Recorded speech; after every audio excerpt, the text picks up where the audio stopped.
Hello guys, welcome back sa aking YouTube channel. So for today's video guys, igagawa na naman tayo ng isang panibagong content. So matagal-tagal akong hindi nakapag-upload ng ating mga videos.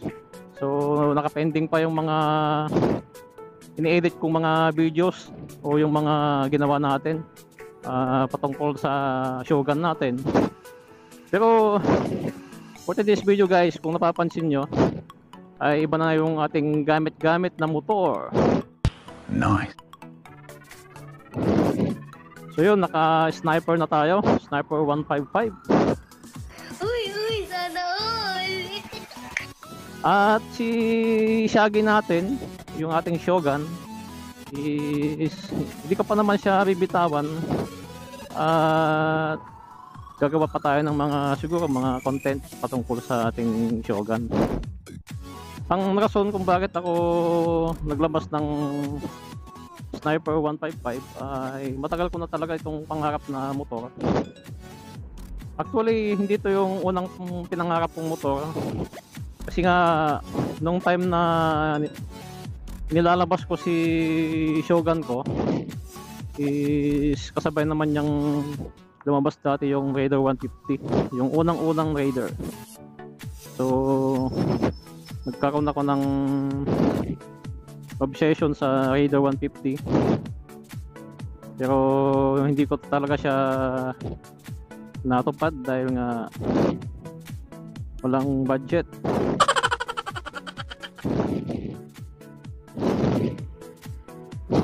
At nung lumabas nga tong Sniper, doon nagbago yung isip ko. At sabi ko, siguro ito na yung mas pangangarapin kong motor.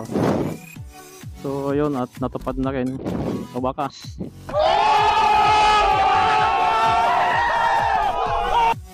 At salamat din sa isang taong tumulong para mabili ko to.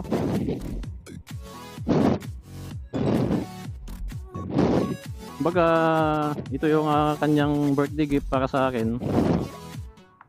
Sana all.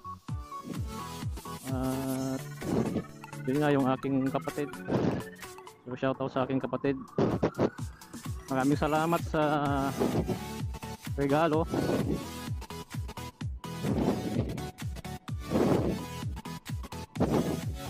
Although hindi naman siya yung totally bumili talaga nito. Bali tinulungan niya lang ako na mabili. Siya yung nagpuno ng kulang ko dito sa motor na to, kaya ako siya nabili.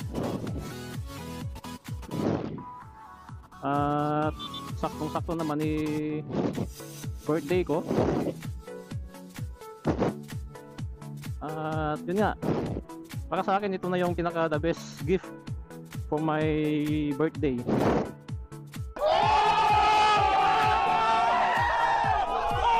Sa aking mga naging birthday, ito na yung pinaka the best. So sa wakas ay natupad ko na rin. Ayan nga, uulitin ko ulit, shoutout sa aking very supportive na kapatid, sa aking sister.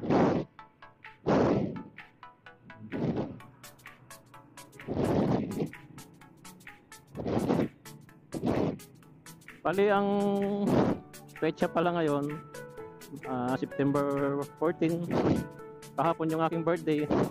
So hindi ako nakagala dahil nga gawa nga galing ako ng trabaho.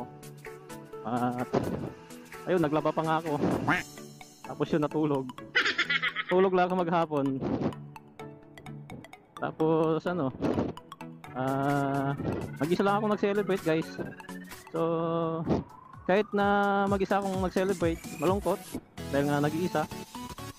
Pero sa kabila nun is masaya ako dahil ito nga, natupad ko na yung pangarap kong Sniper 155. Nice. Although di ko pa naman bibitawan yung aking Shogun, yun pa rin ang magiging service ko. At syempre matagal kami nagsama nung Shogun ko. Yun yung unang-una kong pundar sa aking trabaho. Bali mag 18 years na nga yun sa December. Sana ay hindi siya magtampo. Dito nga si sniper ang palagi kong ginagamit ngayon. Siyempre para ma-experience ko at ano pa natin yung mga baka may mga issue. So although naman to, branded naman siya, tested naman siya. Marami din kasi ako naririnig ng mga issue sa Sniper 155. So hindi ko alam kung totoo. Pero based sa aking experience siguro, dahil nga baguhan pa lang ako sa Sniper. Nung Sunday ko lang kasi ito nakuha. Pang-apat na araw pa lang yata ngayon. So Thursday ang araw ngayon.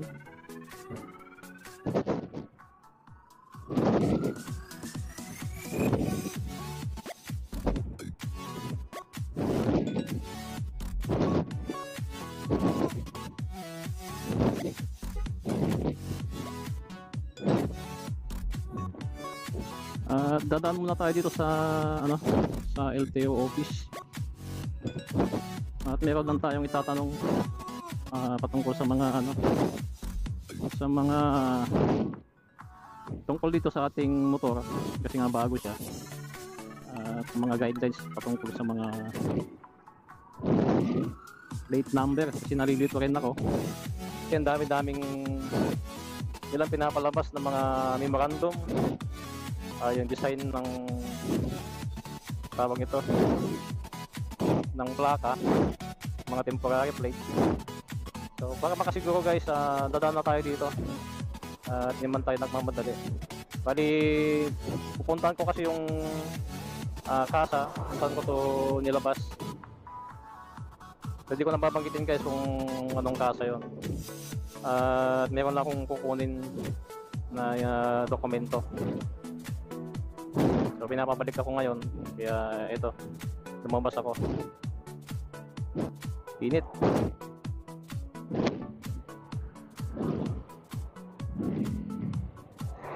Tagal ng traffic light. So yun guys, nag-full tank ako kanina. Bali ang naging full tank natin is 312 4.6 liters. So yun, makikita natin kung gaano ka siya katipid.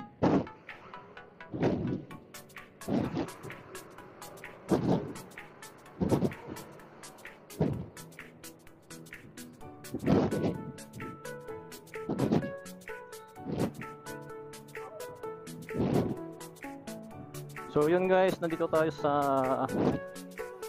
LTO San Fernando.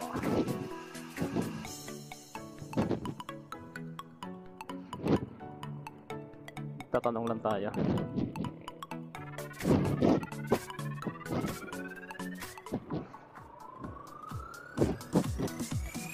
Wala pa kasing temporary plate itong natin.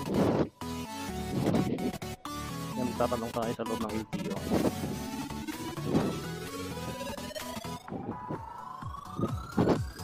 Ito yung mga tawag ito, insurance. Kanya-kanyang diskarte. May mga commission kasi yung mga yan. Ang mahal kasi ng insurance ngayon, 750 na yata. Unlike dati, 350 lang yata. Laki ng tinaas.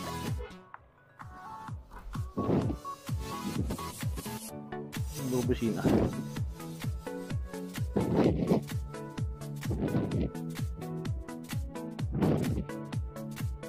Ay, mali yata. Wala yatang parking dun.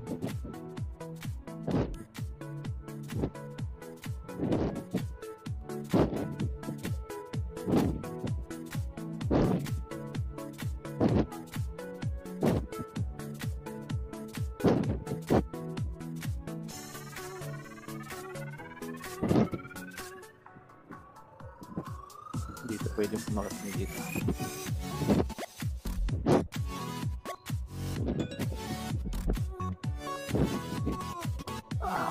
1 hour later.